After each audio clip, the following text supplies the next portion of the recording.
Moving into the new apartment was supposed to be a fresh start for me and Jake. We were expecting our first baby, and things were tight financially. This place, though small and kind of old, seemed perfect for saving money. It wasn't glamorous, and the neighborhood was a little sketchy, but the price was unbeatable. Jake wasn't thrilled about it, but I convinced him. After all, how bad could it be? The first night I stayed there alone, Jake was working late. He's been picking up extra shifts lately, trying to help save up for the baby. I didn't mind, but the apartment felt different without him there. It was quieter than I expected. Eerily quiet, actually. The only sound was the hum of the old fridge in the kitchen, barely keeping up with its job. The walls were thin, though, so I could hear neighbors moving around, but nothing too disturbing. I kept telling myself it was just a regular old building, nothing to worry about. Around midnight, just as I was dozing off, I heard it for the first time, a soft, faint cry. At first, I thought it was a baby crying in one of the other units. The noise was muffled, but it had this desperate tone. I tried to ignore it, telling myself it was probably just a fussy kid. But the longer I lay there, the more the sound got under my skin. It didn't seem to be coming from any specific direction. It was almost like it was in the walls or something. I got up, thinking maybe if I walked around a bit, I could figure out where it was coming from. The hallway was dark, the kind of dark that makes you feel like you're not alone. I shook that thought out of my head and checked the living room, then the kitchen. The crying was still there, but it didn't get louder or quieter no matter where I went. I checked the door to the hallway, wondering if maybe it was echoing from outside, but the moment I opened the door, the noise stopped. I stood there for a second, confused. Was I imagining it? Maybe it had been a neighbor, and they'd finally settled their baby down. Sighing, I closed the door and headed back to bed.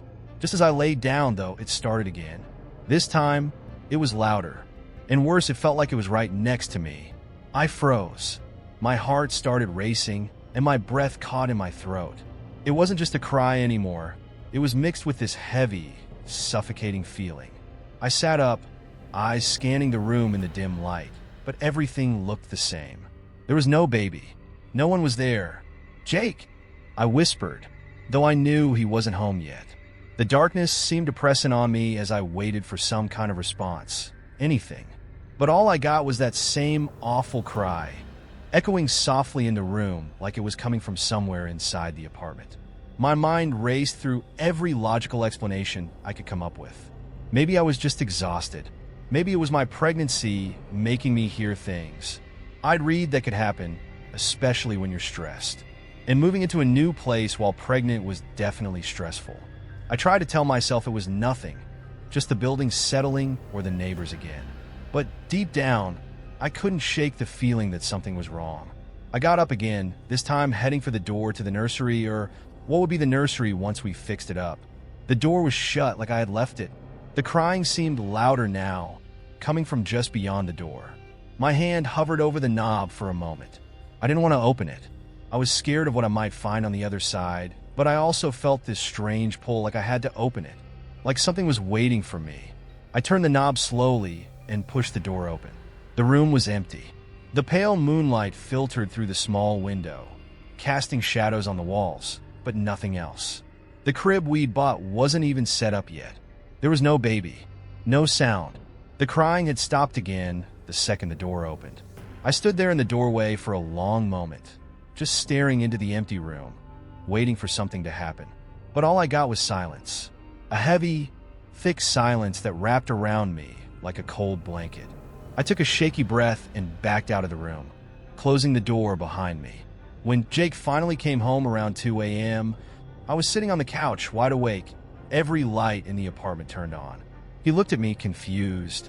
"Why are you still up?" he asked, setting down his keys. He glanced around at all the lights, raising an eyebrow. "Everything okay?" I opened my mouth to tell him about the crying, the weird noises, the feeling that something was wrong. But when I looked at him, exhausted from work, I hesitated. What if it really was just in my head? What if it was just nerves from the pregnancy and the move? "I'm fine," I finally said, forcing a smile. "Just couldn't sleep, that's all." Jake didn't push it. He kissed me goodnight and went to bed. But I stayed on the couch for a while longer, staring at the closed door to the nursery, waiting for the crying to start again. It didn't. but that didn't make me feel any better. The apartment was quiet, too quiet. The next morning, the apartment was bright with sunlight, which almost made me feel silly for freaking out the night before. The crying, the weird feeling, maybe it was just in my head. I tried to brush it off, convincing myself that it was a combination of being overtired and anxious about the baby. When Jake woke up, I told him about the strange noise, but he just laughed it off. Old buildings creak, babe. You're probably just hearing stuff. Stress isn't good for you right now, though. You need to relax. He kissed my forehead, but I could tell by the look in his eyes that he wasn't taking it seriously. That annoyed me, but maybe he was right. Maybe I was just stressed. I didn't bring it up again. Days went by, and I tried to get comfortable in the apartment. I was unpacking, sorting through baby clothes, and making a list of things we'd need for the nursery. Everything seemed normal during the day, but every night, without fail, the crying would start again. It wasn't just random anymore. It happened like clockwork around midnight. Always faint at first, like it was far away, but it would gradually grow louder. It was hard to explain, but the sound had this desperate, aching quality to it. It wasn't just any baby crying. It felt sad, like whoever or whatever was crying was in pain. I found myself sitting up in bed most nights, listening to it, my heart pounding in my chest. The more I listened, the more I started to feel like it was coming from inside the apartment, not outside or from a neighbor. I tried to ignore it, but once it started, I couldn't sleep. My mind kept racing, searching for an explanation. One night, as I lay there in bed, staring at the ceiling, I heard something different. The crying started like usual, but this time it was accompanied by a strange thumping noise. Like footsteps, they were slow, dragging, and seemed to come from somewhere near the nursery. My blood ran cold. I sat up in bed, straining to listen. "Jake," I whispered, gently shaking him. He was fast asleep next to me, snoring softly. The footsteps continued, getting closer, and I realized they were heading toward our bedroom. My heart felt like it was about to burst out of my chest as I stared at the door, waiting for it to open for someone to walk in. But just as suddenly as they started, the noises stopped. I got out of bed, moving as quietly as I could. My hands were trembling as I opened the bedroom door. The hallway was empty. Dark, but empty. I stood there for a moment, my eyes scanning every shadow, every corner, but nothing moved. I tiptoed to the nursery, pushing the door open slowly. The room was just as we'd left it, bare, unfinished, with nothing but boxes and some baby stuff we hadn't unpacked yet. The crib wasn't even assembled. I sighed, rubbing my belly, trying to calm the growing sense of dread. I must have been imagining the footsteps, or maybe it was the neighbors again. I walked back to bed, telling myself that it didn't mean anything. But deep down, I couldn't shake the feeling that something was seriously wrong. The next day, I noticed something else. When I got out of the shower, there was a strange mark on my belly. At first, I thought it was just a bruise or maybe a stretch mark, but as I looked closer, it almost looked like a handprint. A faint, red handprint, right on the side of my stomach. My heart skipped a beat. I touched it, expecting it to hurt, but there was no pain, no tenderness. It just looked wrong. I stood there in front of the mirror, staring at it, my mind spinning. Had I bumped into something? Could Jake have grabbed me too hard in his sleep? I shook my head. No, this wasn't normal. When Jake came home later, I showed him the mark. He squinted at it, confused. "Huh, that's weird," he said, running his fingers over it. "But it's probably nothing. Pregnant bodies do strange things, right?" I wasn't convinced. "But Jake, look at it. It's like a handprint. How would I even get that?" He shrugged, already dismissing it. "Maybe you hit the side of the bed or something. Don't stress about it, babe." I could tell he wasn't worried, but I was. I started wearing baggy clothes, pulling my shirt down over my belly every time I looked in the mirror, just to avoid seeing the mark. But I couldn't forget it. I couldn't stop thinking about it. That night, the crying was louder than ever. It felt like it was coming from right outside our bedroom door.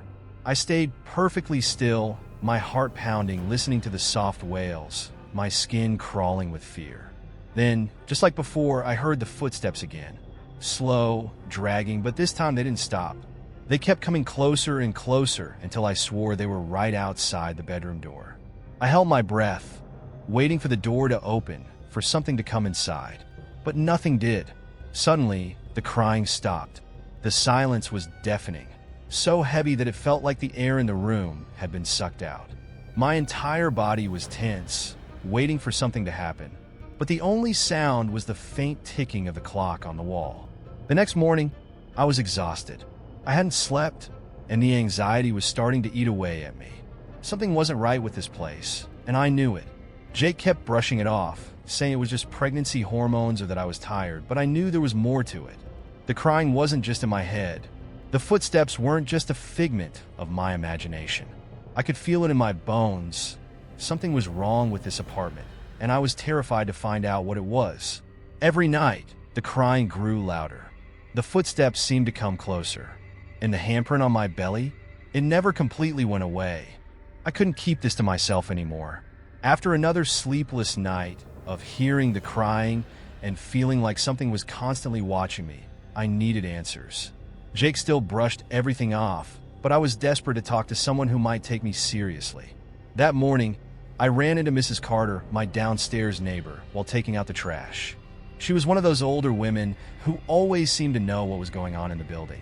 Frail-looking, with gray hair always tied up in a neat bun, she had sharp eyes that didn't miss a thing. "Good morning, dear," she said, smiling warmly. "How are you settling in?" I hesitated for a moment, wondering if I should tell her. She seemed kind, and I didn't have anyone else to talk to about what had been happening. Jake was no help, and I felt like I was losing my grip. So I took a deep breath and told her about the crying.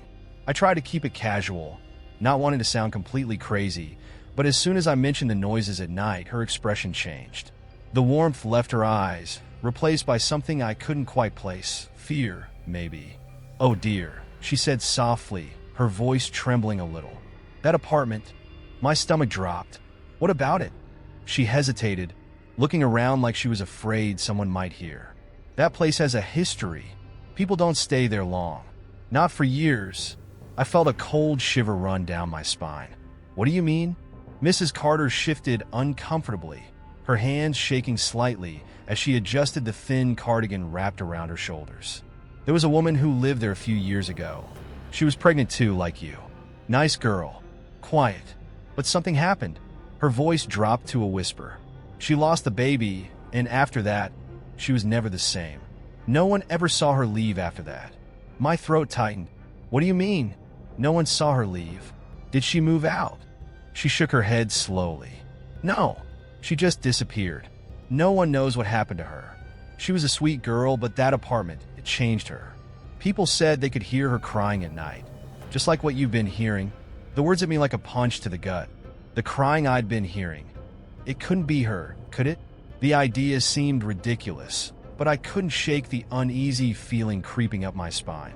"Do you know what happened to her?" I asked, my voice shaky. Mrs. Carter looked down at her hands, fiddling with the hem of her sweater. "No one does. One day, she was just gone. The landlord didn't even bother looking for her. He cleaned the place out and rented it again, like nothing had happened. But that apartment, it holds on to things. Bad things. I could barely breathe. So, what am I supposed to do?" I asked, desperation creeping into my voice. "I keep hearing her. I keep feeling like someone's there with me. I don't know what to do." She placed a bony hand on my arm and squeezed gently. "You need to be careful, dear. Whatever is in that apartment, it's not happy. You have a baby to think about. Don't let it take you to." Her words left me rattled. I thanked her quickly and rushed back upstairs, my mind racing with everything she told me. That night, the crying started again, right on time, like it had been waiting for me. The sound was clearer now, not just the distant sobbing I'd heard before. This time, I could make out words, faint and broken, but unmistakable. "He's gone? She took him from me?"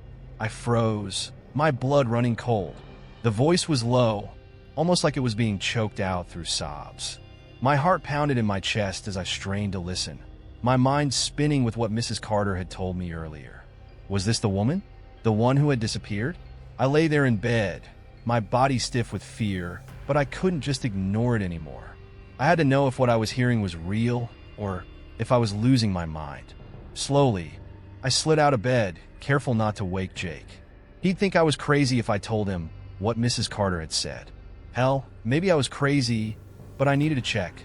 The apartment was quiet, the air thick and heavy with that strange pressure I'd started to feel every night. I tiptoed down the hallway toward the nursery, my hand shaking as I reached for the door. The crying was louder now, like it was coming from right behind the door. My chest tightened, but I forced myself to turn the knob. The door creaked open, and I stepped inside. The room was still unfinished, just the way we'd left it, but something felt different. The air was colder, and the shadows seemed to cling to the corners of the room. I stood there, frozen, my breath coming in shallow gasps as I scanned the room, half expecting to see someone standing there. But it was empty. I let out a shaky breath, trying to convince myself that I was imagining things. But just as I turned to leave, I saw it. In the corner of the room, by the window, there was a faint shape, a shadow barely visible in the moonlight. It was tall and thin, like the outline of a person, a woman. Her shoulders were hunched, and her head was bowed, as if she was crying. My heart stopped. I blinked, and the shape was gone, like it had never been there at all. But I knew what I'd seen. I knew. I slammed the door shut and backed out of the room, my legs trembling. The crying had stopped, but the silence was even worse. It felt like the apartment was holding its breath, waiting for something. I stumbled back to bed, my mind racing with what I'd just seen. Jake was still sound asleep, completely unaware of what was happening. I lay there for the rest of the night, wide awake, too terrified to close my eyes, because now I knew. I wasn't imagining things. I wasn't just stressed or overtired. The apartment wasn't empty. The morning after I saw the shadow in the nursery, I couldn't shake the terror that clung to me. I spent most of the day pacing the apartment, replaying everything in my head. The crying, the mark on my belly, Mrs. Carter's warning, and the shape I saw by the window. It felt like I was piecing together a puzzle, but none of the pieces fit. I was scared to be alone in the apartment, but Jake was at work again, and I didn't know who else to turn to. By the afternoon, I knew I couldn't just sit there anymore. I needed answers, real answers. Mrs. Carter's story had only made me more uneasy, but she wasn't giving me the whole truth. So I decided to dig into it myself. Maybe if I knew what happened to the woman who lived here before me, I'd figure out what was happening now. I grabbed my laptop and sat down at the kitchen table, searching for anything I could find about the apartment or the building. It was old, for sure, and I found some articles about it from years ago, but nothing about a missing woman or a tragedy. I felt my frustration growing. I needed something more concrete. If I couldn't find anything online, maybe the local records would have something. The thought of going to the public library and digging through archives wasn't exactly appealing, but I was out of options. I packed up my things and headed to the library. The place was practically empty, just a few students hunched over laptops and a bored librarian behind the counter. I approached her, trying to hide how rattled I felt. "Hi, I'm looking for old property records or newspaper archives," I said, my voice shaky. "Something about the building I live in?" The librarian raised an eyebrow, but nodded. "We have newspaper microfilms going back decades, and there's a section for property records in the back." "What building are you looking into?" I told her the address, and her face immediately changed. There was a flicker of recognition, and she hesitated for a moment before typing something into her computer. "That building," she began but didn't finish. Instead, she pointed me toward the microfilm station. "Check the archives from about 5 years ago. I think you'll find what you're looking for." Her tone sent another shiver down my spine. I wasn't sure I wanted to find what I was looking for, but at this point, I needed to know the truth. I thanked her and headed over to the microfilm station, scrolling through old newspapers until I found it. An article from 5 years ago, front page. "Pregnant woman vanishes from local apartment. Husband claims foul play." The woman's name was Laura Walker, and she lived in my apartment. She was 8 months pregnant when she disappeared without a trace. Her husband, Paul, claimed she'd been acting strange in the weeks leading up to her disappearance, hearing things, seeing things. The police had investigated, but there were no leads. No one had seen her leave the building, and there were no signs of a struggle. The case went cold, and her husband moved out a few months later, never to be seen in the area again. I sat back in my chair, my hands shaking. Everything Mrs. Carter had told me was true. Laura had disappeared, and now it felt like her spirit, or whatever was left of her, was still trapped in that apartment. I couldn't help but wonder if she had gone through the same things I was going through now. The crying, the shadows, the feeling of being watched. Was she trying to warn me? Or was something else keeping her there? Something darker? I hurried back home, my mind spinning. I needed to talk to Mrs. Carter again. Maybe she knew more than she let on. As soon as I got back to the apartment building, I went straight to her door and knocked, my heart racing. She opened the door slowly, her eyes widening when she saw me. "Oh dear," she said quietly. "You look like you've seen a ghost." "I think I have," I replied, my voice shaking. "I found out about Laura Walker." "Why didn't you tell me more? What really happened?" Mrs. Carter sighed, stepping aside to let me in. Her apartment was small and cluttered, filled with the smell of old books and lavender. She motioned for me to sit on the couch, and for a moment, we just sat in silence. "You have to understand," she began, her voice low. "People around here don't like to talk about that apartment. Too many strange things have happened. Laura wasn't the first to experience them, but her case was the worst." "What do you mean?" I asked, leaning forward. "There were others?" She nodded slowly. "Before Laura, there were 2 other families who lived there. Both left in the middle of the night, without a word. They didn't even take their things. Just left. The landlord doesn't tell new tenants, of course. He needs someone to stay there." I felt a chill run through me. "But what about Laura? What happened to her?" "The article said she was hearing things, seeing things, just like I am." Mrs. Carter's face tightened. "She was being haunted. That's the only explanation." I heard her talking about the crying, the footsteps. She was convinced something was after her baby. I felt my stomach drop. "After her baby?" Mrs. Carter nodded. She thought. "No." She knew something wanted to take her child. And then one night, she just vanished. No one saw her leave. It was like she'd been swallowed by the apartment itself. My mind was spinning.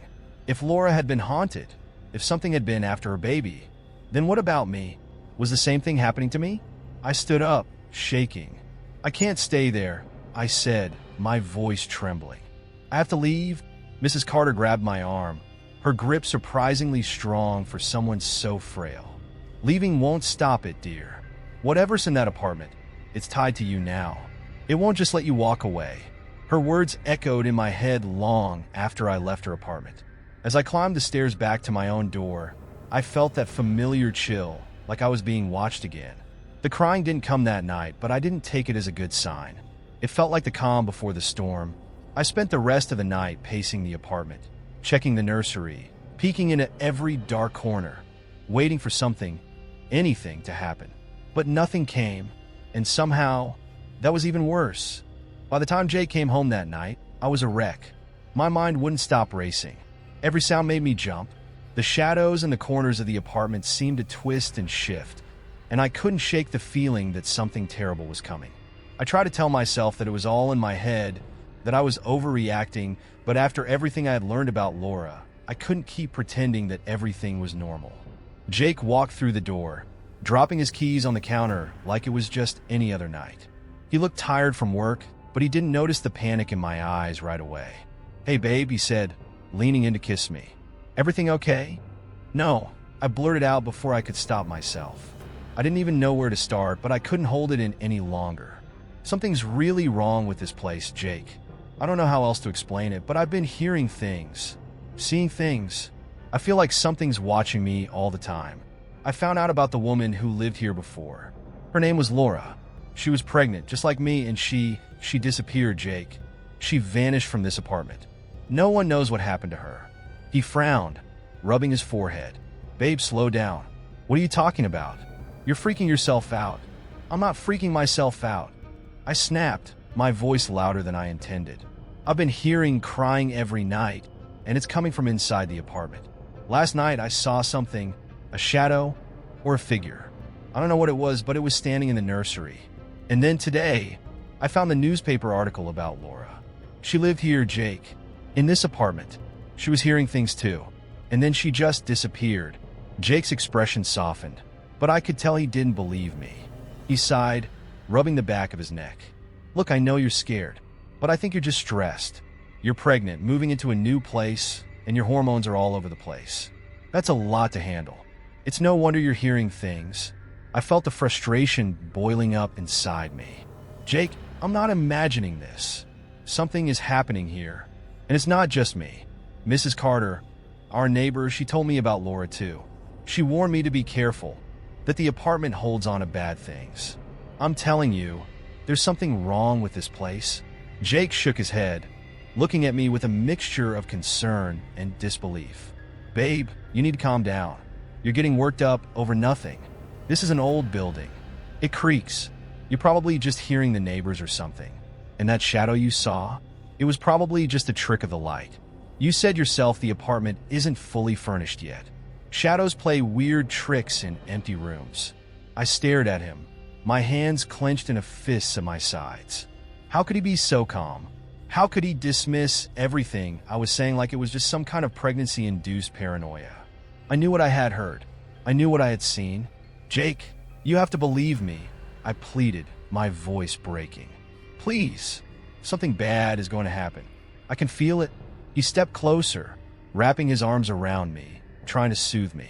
I believe that you're scared, he said softly. But you need to take a step back and think about this logically. There's no ghost in our apartment. No one's after you or the baby. You're just stressed, and that's making everything feel a lot worse than it is. His words did nothing to calm me. In fact, they only made me feel more isolated, like I was completely alone in this nightmare. I pulled away from his embrace, pacing back and forth across the living room. You didn't hear the crying, I muttered, more to myself than to him.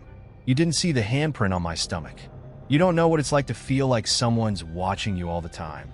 Jake watched me, his brow furrowed, clearly unsure of how to handle my growing panic. Look, let's get you to a doctor, he finally suggested. Maybe there's something else going on, you know? It could be anxiety, or maybe you're not getting enough sleep. That can mess with your mind, especially when you're pregnant. I shook my head, tears welling up in my eyes. It's not anxiety, Jake. This is real. But he wasn't listening. He was already pulling out his phone, looking up doctors or therapists, as if that would somehow fix everything. I wanted to scream, to shake him and make him see that this wasn't something a doctor could fix. But what could I do? He didn't believe me. No one did. That night, I lay in bed next to Jake, wide awake, staring at the ceiling. I was exhausted, my body screaming for rest, but my mind wouldn't shut off. The apartment was too quiet. It felt like the calm before a storm, the kind of silence that makes your skin crawl. Around midnight, just as I was starting to drift off, the crying started again. It was faint at first, like it was coming from a great distance, but it quickly grew louder, more desperate. This time, it was unmistakable. It wasn't just crying, it was sobbing like someone was in agony. I sat up in bed, my heart pounding in my chest. Jake, I whispered, shaking his shoulder. Wake up. You have to hear this. He groaned, turning over, half asleep. What now? The crying, I whispered, my voice shaking. It's happening again. Listen. He rubbed his eyes, sitting up slowly. The room was silent for a moment, and I held my breath, praying that the crying would start again, that Jake would finally hear it. And then, as if on cue, the sobbing echoed through the apartment. Jake stiffened, his eyes going wide. What the hell? Before he could say anything else, the door to the nursery creaked open. My blood ran cold as I stared at the door, terrified of what I might see. The crying grew louder, and then, standing in the doorway, was the same shadowy figure I had seen the night before. It was clearer this time, no longer just a blur. The figure was a woman, her face pale and tear-streaked, her eyes hollow and filled with sorrow. She stared at me, her hand outstretched toward my stomach. Give him back, she whispered, her voice broken and desperate. Jake froze, his mouth hanging open in shock. He saw it too. He finally saw what I had been seeing all along. The woman took a step forward, her hand still reaching out, her face twisted in pain. I grabbed Jake's arm, pulling him back, my heart racing. What do we do? I whispered, my voice barely audible over the sound of the sobbing. But Jake didn't answer. He was too terrified to move, too terrified to look away from the woman standing in our doorway. And then, just as suddenly as she had appeared, she was gone. The crying stopped. The apartment was silent once again, but the heavy, suffocating feeling lingered in the air. Jake turned to me, his face pale, his eyes wide with fear. What the hell was that? I didn't have an answer. All I knew was that whatever it wasn't over yet. And now, Jake knew it too. The room was silent, too silent.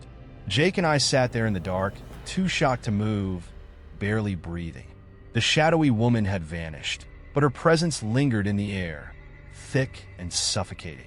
I could still hear the echo of her voice in my head. Give him back, it sent chills down my spine. What did she mean? What did she want from me? Jake finally spoke, his voice trembling. We need to get out of here. We can't stay in this apartment. Not after whatever that was. He was right. I wanted to leave. I wanted to pack our things, run far away, and never set foot in this place again. But something was keeping me there, something I couldn't quite explain. It was like a weight pulling me down, forcing me to stay. I don't think it's that simple, I whispered, barely able to get the words out. What if leaving doesn't stop it? Mrs. Carter said. She said it's tied to us now. We can't just walk away. Jake stood up, running a hand through his hair, pacing back and forth in the small bedroom. Tied to us? What the hell does that even mean? That woman, she was real. We saw her. This isn't some ghost story. It's something else. I shook my head, tears welling up in my eyes. She was real, Jake. She lived here. Her name was Laura, and she was pregnant just like me. She lost her baby, and then she disappeared. But she's still here. I think she's trying to warn us. Jake stopped pacing and turned to me, his face pale. Warn us? About what? I swallowed hard, my heart pounding in my chest. About the baby. She said, give him back. But I don't understand what she means. Who took her baby? What does she want from me?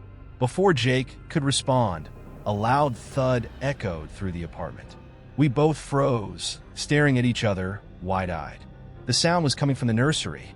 I grabbed Jake's arm, my fingers digging into his skin. We can't go in there. But Jake shook his head. We have to. We have to end this. He moved toward the nursery door, and despite every instinct telling me to run the other way, I followed him. My heart was racing, my breath shallow, and my hands trembled as I reached for the doorknob. I didn't want to open it. I didn't want to see what was on the other side. Jake pushed the door open, and we stepped into the room together. The air was cold, freezing, like we'd walked into a different world. The shadows seemed to cling to the walls, darker and more twisted than before. And there, in the corner, stood the woman again. Laura. She was clearer now, almost solid, as if she were more real with every passing moment. She wasn't sobbing this time. She stood perfectly still, staring at us with hollow, sunken eyes. Her hand was still outstretched, reaching toward me. Give him back, she repeated, her voice like a whisper carried on the wind. I took a step forward, my throat dry, barely able to speak. Oh, who took your baby, Laura? What do you want from me? Her expression shifted, her face contorting in pain, and she took a step closer. He took him from me? He took my baby? Jake's hand tightened around mine, his voice low and shaky. Who took him? Who did this to you? For a long moment, she didn't answer. She just stood there, her eyes filled with sorrow. Then, slowly, her gaze shifted and she pointed past us toward the wall where the crib was supposed to go. My stomach churned with dread as I followed her gaze. Behind the wall, she whispered. He hit him, behind the wall. Jake and I exchanged a horrified glance. What did she mean? I moved toward the wall, my hands shaking, but Jake grabbed my arm. We can't, he started, but I cut him off.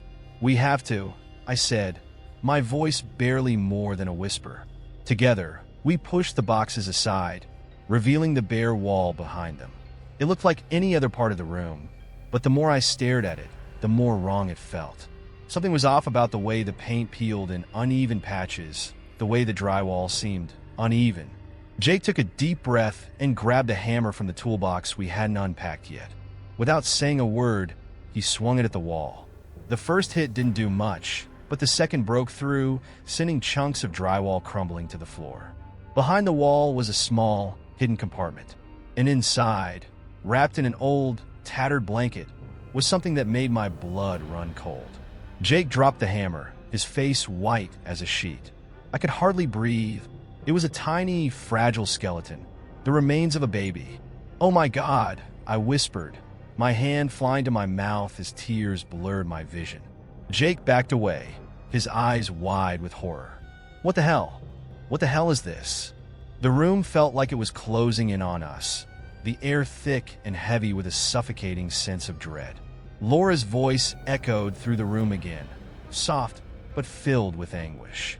"He took him from me? He hid him here and left me to die." Suddenly, everything made sense. Laura's husband. He hadn't just taken the baby, he had killed him. He had hidden the body behind the wall and left Laura in the apartment, tormented by the loss, until she disappeared herself, consumed by grief and sorrow. Tears streamed down my face as I stared at the tiny skeleton, my heart breaking for the woman who had suffered so much. "I'm so sorry," I whispered. "I'm so sorry, Laura." The cold air in the room seemed to lift just slightly, and when I looked up, Laura was gone. The shadow, the cold presence, the crying, it had all vanished. The apartment was silent once more, but this time it felt different, lighter, as if the weight that had been pressing down on us had finally lifted. Jake and I stood there in stunned silence for what felt like hours, trying to process what we had just uncovered. We called the police, of course, and they took over from there. The officers couldn't believe what they found.